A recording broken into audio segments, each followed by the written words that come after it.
Good morning.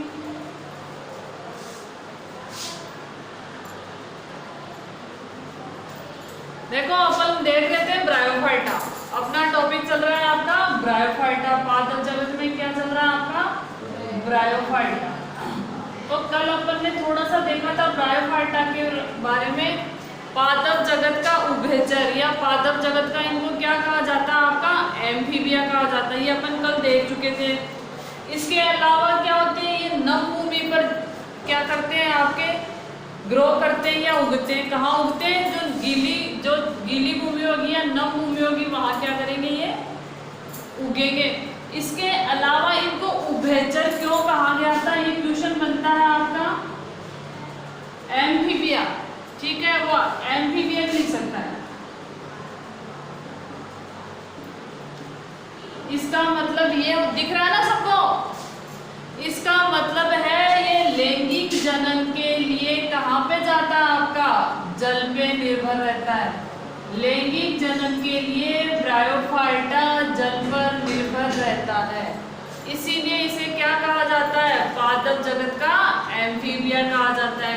ठीक है। इसके अलावा एक और अपन ने पढ़ा था अनुक्रमण।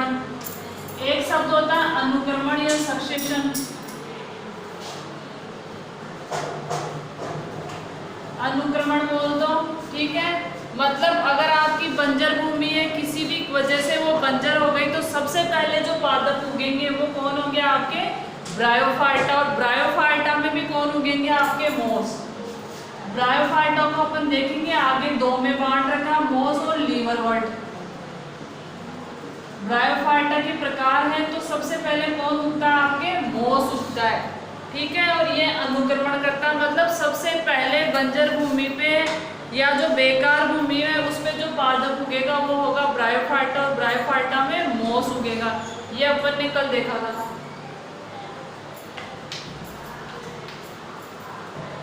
थोड़ा आगे बढ़ते हैं। इनमें जो जो राइजोइड्स होते हैं कल अपन ने ऐसा मैंने चित्र बनाया था वहां ऐसी कोई संरचना बनाई थी। इनको क्या कहा था आपके राइजोइड्स। तो ये कैसे हो सकते हैं एक कोशिकीय या कैसे हो सकते हैं आपके बहुकोशिकीय। ये सारा कल का है बेटा।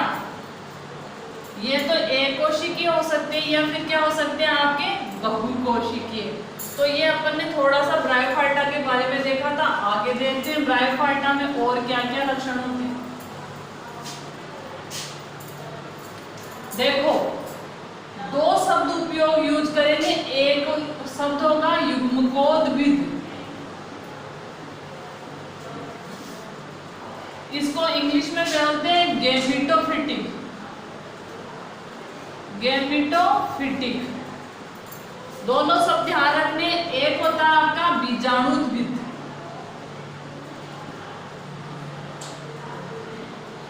ये शब्द बार बार आएंगे। इसको बोलते हैं स्पोरोफिटिक।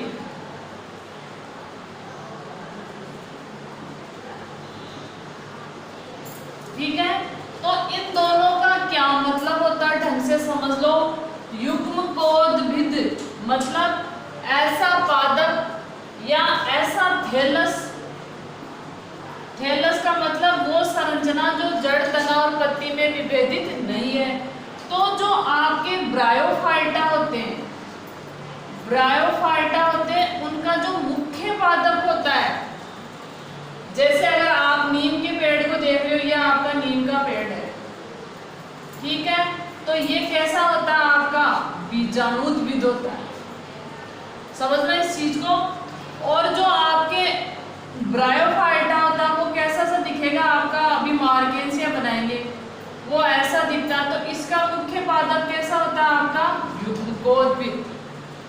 दो शब्द यूज किए बीजाणुद्भिद और युग्मकोद्भिद। ये इनकी इंग्लिश है। ठीक है। तो जो ब्रायोफाइटा होते हैं वो कैसे होते हैं मुख्य पादप युग्मकोद्भिद। मुख्य पादप कैसा होता है आपका युग्मकोद्भिद। मतलब जो पादप होगा जो मुख्य पादप होगा वो होगा युग्मकोद्भिद और क्या उत्पन्न करेगा आपके युग्मक। नर युग्मक करेगा और दूसरा होगा वो मादा युग्मक करेगा। दोबारा से देखो, अगर मुख्य पादप युग्मकोद्भिद होगा, अपन जैसे जैसे बड़ी क्लासों में जाएंगे, बड़ी क्लास से मतलब है ब्रायोफाइटा के बाद टेरिडोफाइटा में आएंगे, जिम्नोस्पर्म आएंगे, तो ये युग्मकोद्भिद और बीजाणुद्भिद सब बार बार उपयोग आएंगे। फिर एक शब्द और आएगा, अल्टरनेशन ऑफ जनरेशन, पीडी एकांतरण। पीडी एकांतरण, ये देखो बायोलॉजी का बेस है, ये बायोलॉजी की एबीसीडी है, ये आ जाएगी ना आपको तो आप कहीं भी नहीं रुकोगे, ये आएगी तो आप कहीं भी नहीं रुकोगे। तो मैंने कहा युग्मकोद्भिद मतलब गैमेटोफिटिक, गैमेटोफिटिक का मतलब गैमेट्स या युग्मक उत्पन्न करने वाली संरचना। तो जो ब्रायोफाइटा होता है उसका मुख्य पादप कैसा होगा आपका, युग्मकोद्भिद, मतलब ये डायरेक्ट ही क्या करेगा, युग्मक उत्पन्न करेगा। अब उच्च कोटि के पादपों की बात की जाए, उच्च कोटि के पादपों की बात की जाए, जैसे अपन बात कर ले नीम के, नीम में क्या लगते हैं आपके, फूल लगते हैं, देखे होंगे, नीमझर बोलते हो जिसको, उसके अंदर नर युग्मक होगा और मादा युग्मक होंगे। फिर वो क्या करेंगे, उनमें अर्धसूत्री विभाजन होगा और फिर क्या उत्पन्न करेंगे, आपके युग्मक करेंगे। पर इन निम्न कोटि के पादपों में ऐसा ना हो कि क्या करेंगे, जो मुख्य पादप होता है वो डायरेक्ट ही क्या करेगा, अगर युग्मकोद्भिद है, वो पूछेगा आपसे क्वेश्चन ब्रायोफाइटा किस अवस्था में होता है, तो युग्मकोद्भिद है तो ये क्या करेंगे, युग्मक उत्पन्न करेंगे।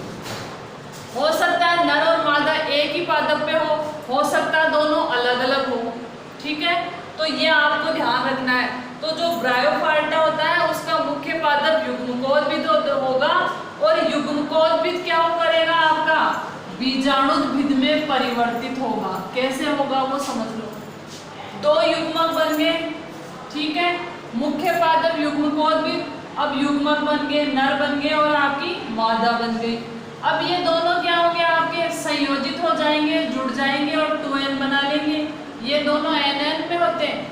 यहाँ ये भी पूछा जाता है ये कैसा होता है आपका, हैप्लॉइड और डिप्लॉइड, ये हो गया अगुणित। अगुणित का मतलब युग्मक उत्पन्न करेगा, तो n होते हैं युग्मक, और द्विगुणित का मतलब 2n। दोबारा देखो, मनुष्य में 46 गुणसूत्र होते हैं, ये किसके बराबर होते हैं, आपके 2n के बराबर। इस अवस्था को क्या कहते हैं, द्विगुणित अवस्था। इसको क्या कहते हैं आपके, द्विगुणित अवस्था। और इस अवस्था को क्या कहते हैं, अगुणित अवस्था। तो इसका मुख्य पादप कैसा है, युग्मकोद्भिद, युग्मक उत्पन्न करने वाला, और युग्मक कैसे होते हैं, अगुणित। अब कंफ्यूजन नहीं होगा ना, मुख्य पादप युग्मकोद्भिद, युग्मक होते हैं अगुणित, तो इसको अगुणित भी बोल सकता है वो। और कैसे होंगे आपके मुख्य पादप युग्मकोद्भिद और क्या उत्पन्न करेगा आपका, युग्मक उत्पन्न करेगा। अब जब युग्मक आपस में जुड़ेंगे तो क्या बनाएंगे, युग्मनज या जाइगोट, और वो कैसा होता है आपका, द्विगुणित, ठीक है। तो मुख्य पादप तो युग्मकोद्भिद होता है, इसका मतलब ये नहीं है कि इसमें बीजाणुद्भिद अवस्था या 2n अवस्था नहीं आएगी, इसमें 2n अवस्था भी आएगी। पर आपको मुख्य पादप जब भी पूछा जाए तो जो ब्रायोफाइटा होते हैं वो कैसे होते हैं, युग्मकोद्भिद, और इससे उच्च कोटि के जो पादप होंगे वो कैसे होंगे, बीजाणुद्भिद। तो मेरे हिसाब से ये समझ में आ गया होगा, नहीं आया तो मेरे से फिर से पूछ लेना। तो इन दो चीजों को ध्यान रखना, युग्मकोद्भिद और बीजाणुद्भिद। तो ये कह रहा है ब्रायोफाइटा कैसे होते हैं आपके, अगुणित होते हैं। मैंने क्या शब्द यूज किया, ब्रायोफाइटा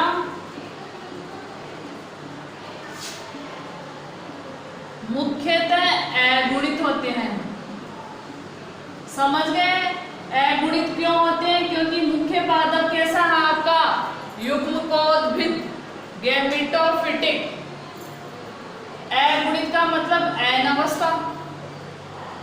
समझ में आ रहा है नहीं आ रहा, ठीक है, तो हाँ बोलो यार, ऐसे डर लग रहा है कि आ रहा नहीं है, ठीक है। तो मुख्य पादप कैसा हो गया आपका, अगुणित। क्यों, क्योंकि मुख्य पादप कैसा है आपका, युग्मकोद्भिद, युग्मक को उत्पन्न करने वाला, और युग्मक कैसे होते हैं आपके, अगुणित होते हैं। ये बात दिमाग में सेट कर लेना, ये आगे भी काम आएंगे। ठीक है, अब ये क्या होगा, जो युग्मकोद्भिद होगा वो क्या होगा आपके द्विकशाभी का ही प्रमुख को। देखो आप लोगों ने सुना होगा, एक होता है पुमंग और एक होता है आपका जायांग। पुष्प में देखो, थोड़ा सा देख लो, ये आपका पुष्प है, ऐसा डायग्राम देखा होगा, इसमें ऐसी एक संरचना निकलती है, फिर जो कलरफुल दिखते हैं वो ऐसे ऐसे होते हैं, फिर यहाँ पे ऐसी सी कुछ संरचना होती है। आज एक फूल तोड़ के देखना, उसमें ये सब दिखेंगे आपको। तो ये क्या है आपके, ये जो पार्ट है ये मादा भाग है, ये सारा भाग है, ये क्या आपके मादा भाग है, ये वर्तिकाग्र, ठीक है, ये वर्तिका, ये अंडाशय। तो इस भाग को क्या कहते हैं, सारे को जायांग। और जो ये दिख रहा है आपको, ये नर भाग है, इसको क्या कहेंगे आपके पुमंग। तो कोई भी पुष्प होता है उसमें दो भाग होते हैं, नर भाग और मादा भाग। नर भाग को कहेंगे पुमंग और मादा भाग को क्या कहेंगे अपन, जायांग कहेंगे। ठीक है, ये आप कोई पुष्प ले आना, मैं पुष्प से समझा दूंगी। अगर किसी के घर में गुड़हल का पुष्प है, धतूरे का पुष्प है, मतलब थोड़ा बड़ा पुष्प लाना, तो मैं आपको एक एक चीज समझा दूंगी उसको, तो आपके दिमाग में सेट हो जाएगा। ठीक है, तो मैंने क्या कहा, जो ब्रायोफाइटा होते हैं वो क्या करेंगे, युग्मक उत्पन्न करेंगे। क्यों करेंगे, क्योंकि कैसे हैं, अगुणित है या युग्मकोद्भिद होंगे। तो जो इनके युग्मक होंगे, युग्मक जैसे पुमंग है, पुमंग क्या होंगे आपके नर युग्मक, पुमंग क्या है आपके नर युग्मक है। तो जो नर युग्मक होंगे वो क्या होंगे आपके द्विकशाभी होंगे। द्विकशाभी मतलब उनमें दो कशाभिकाएं पाई जाएगी। ठीक है, हर मीनिंग का आप समझ लेना, दो कशाभिकाएं पाई जाएगी। अब क्या होगा, लैंगिक जनन के लिए आपको पता है दो युग्मक होने जरूरी है, एक नर और मादा। ठीक है, मादा अंग होगा उसको क्या कहेंगे, मादा का जो भाग होगा उसको क्या बोलेंगे, स्त्रीधानी।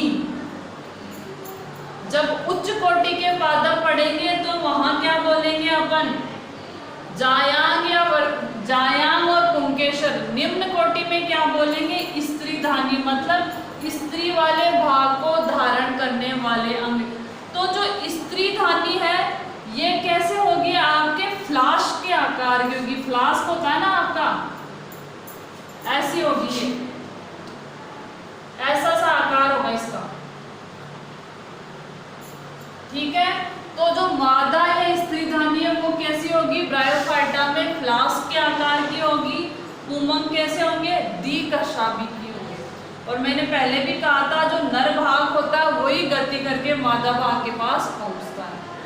ठीक है, तो ये कुछ चीजें हैं जो दिमाग में सेट कर लो।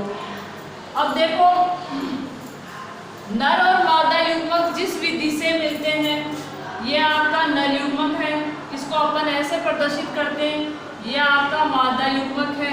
और नर और मादा युग्मक जिस विधि से मिलते हैं, नर और मादा युग्मक जिस विधि से मिलेंगे उस विधि को तो क्या कहेंगे अपन, निषेचन। उस विधि को तो क्या कहेंगे, निषेचन। और निषेचन से क्या बनता है आपके, जाइगोट। हिंदी में बोलो तो युग्मनज।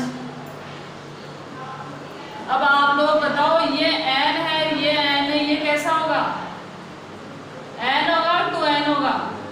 वेरी गुड, ये कैसा होगा आपका 2n होगा। तो इस तरीके से ब्रायोफाइटा में क्या होता है आपका, युग्मकों का संयोजन होता है। ये हर जगह लागू होगा, चाहे टेरिडोफाइटा पढ़ लो, चाहे जिम्नोस्पर्म पढ़ लो, बस ये चेंज होता रहेगा। जैसे मुख्य पादप अगुणित हो है, किसी में द्विगुणित हो सकता है। ठीक है, ये परिवर्तित होगा।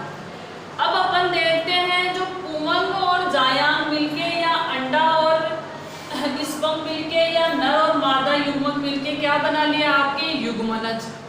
ठीक है, अब युग्मनज में विभाजन होता है न्यूनकारी, मतलब कोशिकाओं की संख्या क्या कर देगा आपका, कम कर देगा। न्यूनकारी विभाजन, एक शब्द होता है न्यूनकारी विभाजन।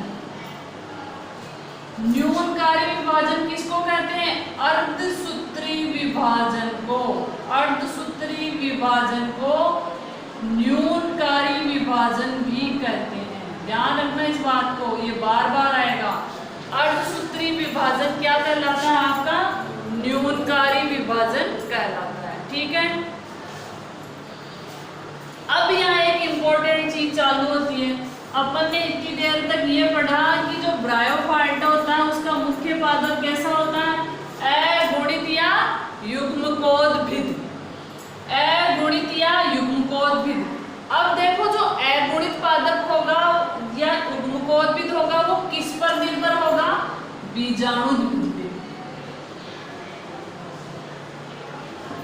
बीजाणुद्भिद इसको बोलते हैं स्पोरोफाइट, स्पोरोफिटिक।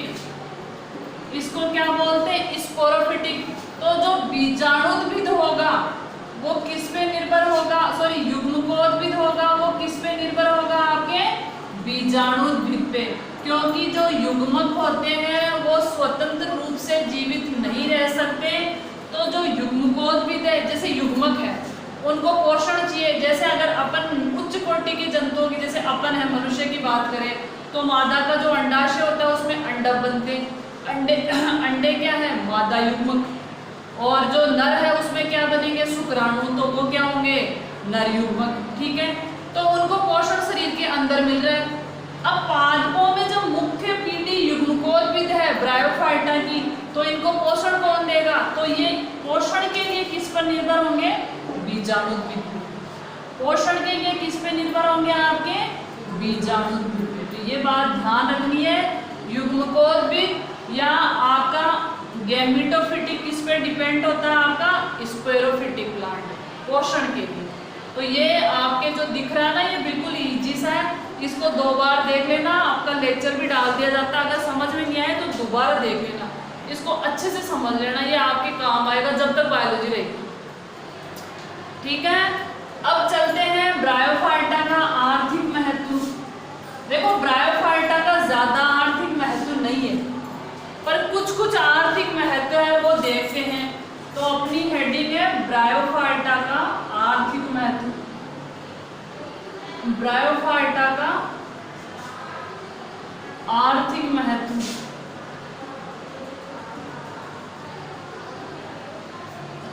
ज्यादा कुछ महत्व नहीं है, कुछ है। जैसे कुछ जो मोस होते हैं, ब्रायोफाइटा को अपन ने 2 क्लास में बांटा है, मोस और लीवरवर्ट।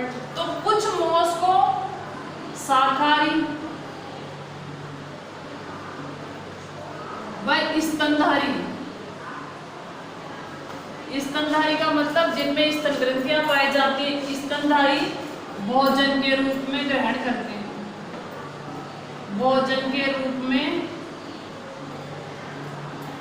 ग्रहण करते हैं, ये ध्यान रखना है। एक तो ये हो गया। एक देखिए, जैसे आपके कोई पैकिंग का सामान लेके आते हो, जो जीवित सामान होता है, उस पे देखना एक ऐसी घास निकलती है, एक मोटी सी घास निकलती है, उस पे ऐसे ऐसे ऐसे बनी होती है, लंबी लंबी सी। ऐसे एक लंबा सा निकला हुआ, फिर उसमें छोटे छोटे टेंडेंस निकलेंगे, फिर ये लंबा सा निकल गया, उसमें छोटे छोटे। तो जो जीवित भागों को एक देश से दूसरे देश में, या जो जीवित कोई भी आपका सजीव है उसको सप्लाई कर रहे, तो उसके लिए क्या किया जाता है? आपके स्फेग्नम। स्फेग्नम क्या है? आपका एक ब्रायोफाइटा है। स्फेग्नम क्या है? आपके ब्रायोफाइटा का एक पादप है। तो जब जीवित वस्तुओं को या जीवित अंगों को एक जगह से दूसरी जगह सप्लाई की जाती है, तो क्या किया जाता है? स्फेग्नम में उनको कवर करके, स्फेग्नम में उनको लपेट के भेजा जाता है। क्यों? क्योंकि स्फेग्नम क्या होता है? जल को रोके रखता है, जल को रोके रखता है। भाई आप क्या कर रहे हो? अमेरिका से एक पौधा मंगा रहे हो, ठीक है? अब जरूरी थोड़ी ना प्लेन से आ जाए, वो प्लेन से भी टाइम लगता है आने में। तो क्या किया जाता है? जैसे आपका ये पौधा है, जीवित भाग है, ठीक है?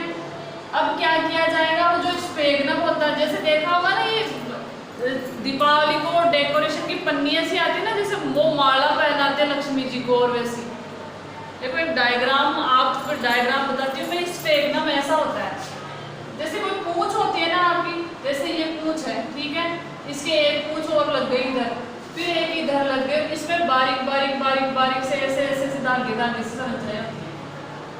ऐसा दिखता है आपका स्फेग्नम। और इसका यूज किसके लिए किया जाता है? आपका जो जीवित भाग है उनको कवर करके ट्रांसपोर्ट कर देंगे, और ये क्या करेगा? जल को रोके रखता है। तो जीवित भागों में जल होता है, जल नष्ट नहीं होगा, इसलिए लंबे टाइम तक वो क्या करेंगे? आपके जीवित रह जाएंगे। तो इसका काम ये होता है। इसके अलावा अपन ने शुरू में भी देखा था कि जो अनुक्रमण होता है, मतलब बंजर भूमि में जो सबसे पहले जो पादप उगेगा वो कौन होता है? आपका ब्रायोफाइटा। और ब्रायोफाइटा में भी कौन होंगे? आपके मोस होंगे।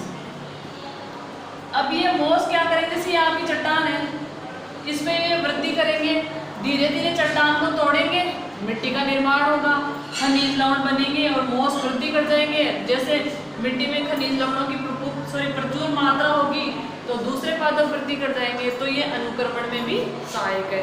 ये इनका आर्थिक महत्व है।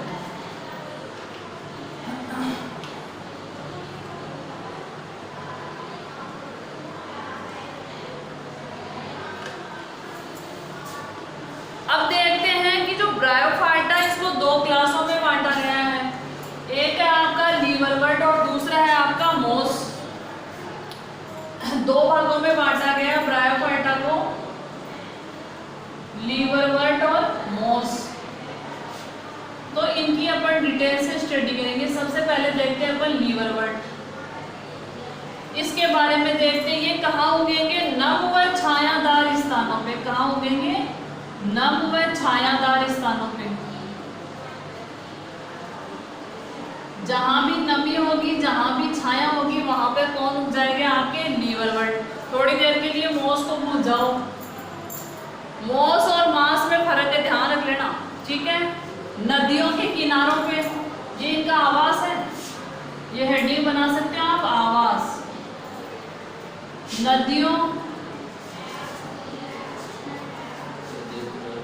नदियों के किनारों पे उग जाएंगे, दलदल में उग जाएंगे, दलदल में, गीली मिट्टी में,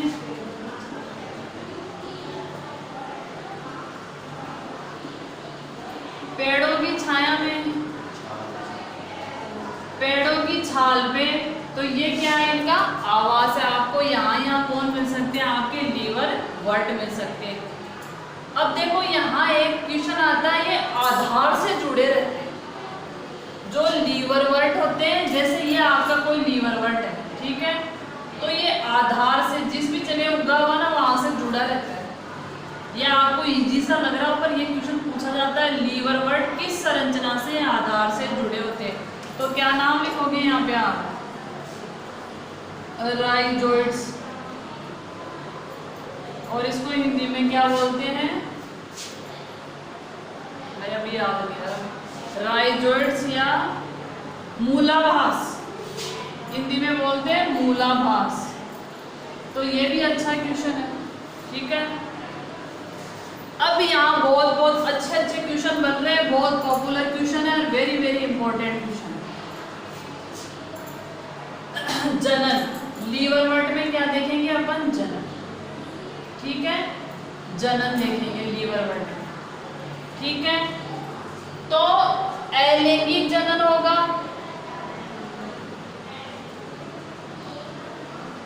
अलैंगिक जनन,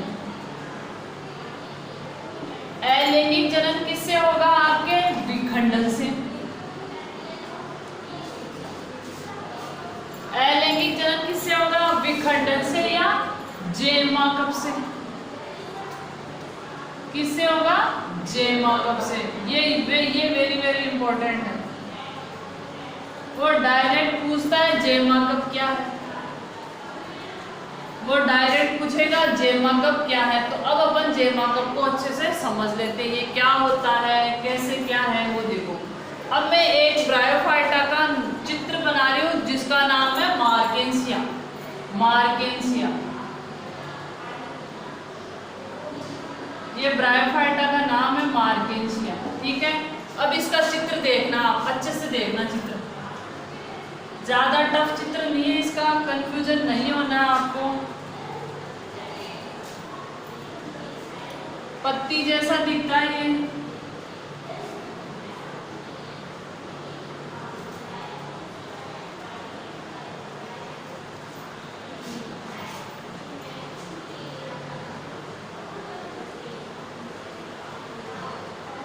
ये आपका एक ब्रायोफाइटा जिसका नाम है मार्केंसियम।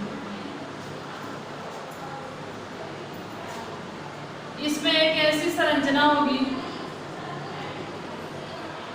मतलब इसमें जो नर और मादा होंगे वो दोनों क्या होंगे आपके अलग अलग होंगे। ये नर पादप है, ठीक है, सपोज ये नर वाला भाग है, यहाँ एक संरचना होगी, ये क्या होंगे आपके मूलाभास या राइजोइड्स, ठीक है। यहाँ कुछ ऐसी संरचनाएं होगी, यहाँ कुछ ऐसी संरचनाएं होगी, कप जैसी संरचनाएं होगी, और इनको ही क्या बोला आपका जेमा कप। जेमा कप किस में पाई जाती है आपके मार्केंसिया में, नर में भी होगी मादा में भी होगी। इन जेमा कप के द्वारा जो अलैंगिक जनन होगा वो क्या कहलाएगा जेमा कप विधि। मार्केंसिया में या लीवरवर्ट में इसको थैलस ही बोलेंगे ना अपन। कहीं दिख रहा है क्या जड़ें अलग है, पत्तियां अलग है, तना अलग है, तो इसको क्या बोलेंगे अपन जो थैलस है, नर थैलस या मादा थैलस, ठीक है। तो थैलस में क्या होगी आपके कप जैसी संरचनाएं होगी, ठीक है।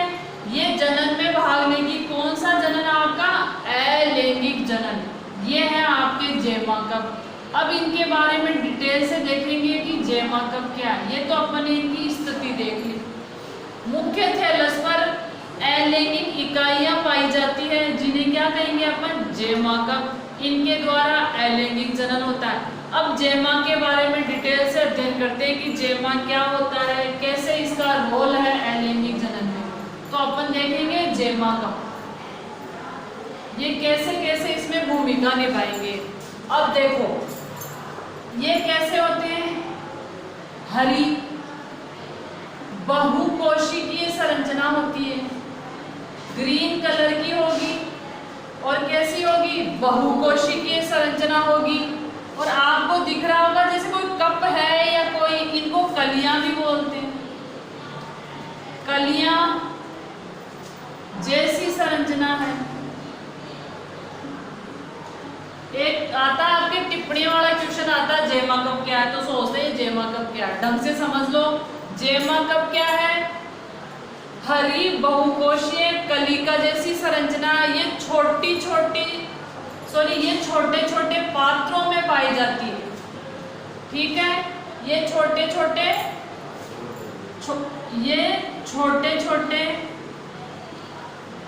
पात्रों में पाई जाती है,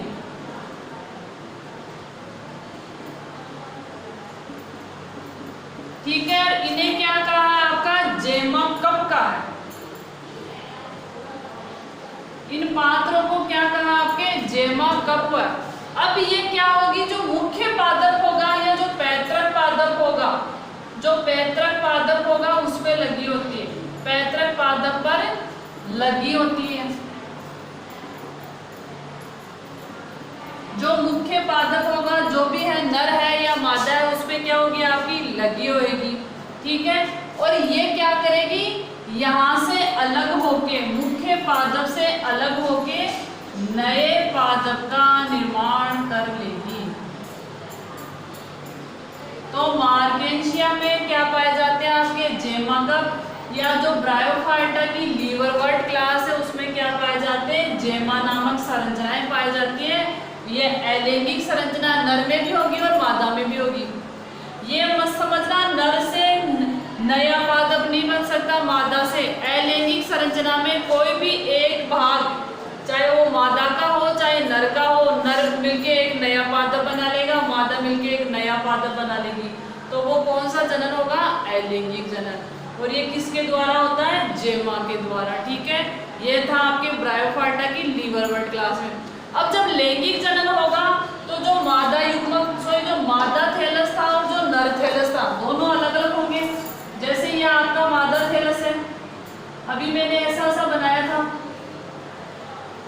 ये मादा थैलस है, और दूसरा क्या हो जाएगा, दूसरे पे ये नर थैलस हो जाएगा। ये कैसा है आपका, सपोज ये आपका ऐसा है,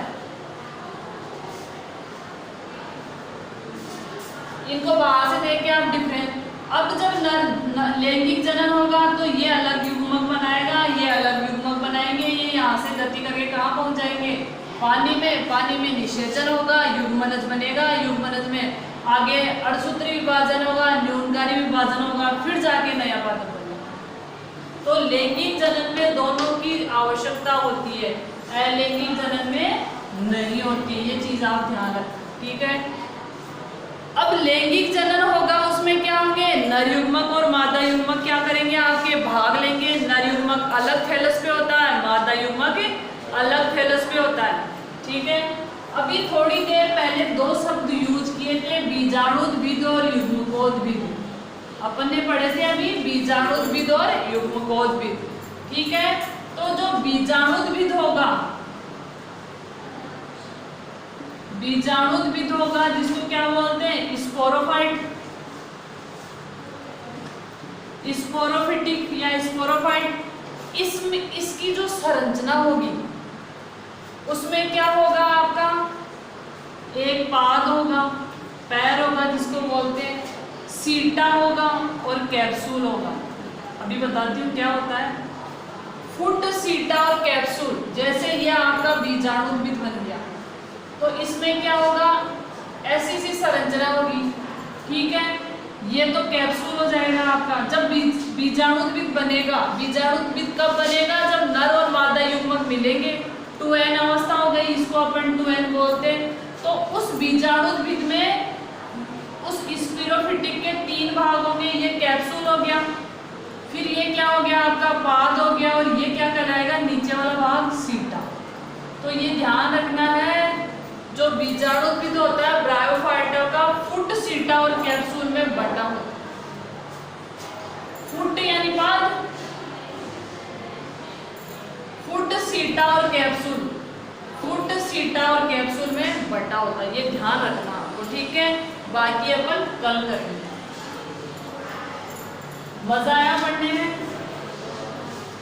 हाँ, इसको दोबारा पढ़ना और ज्यादा मजा आएगा। Thank you.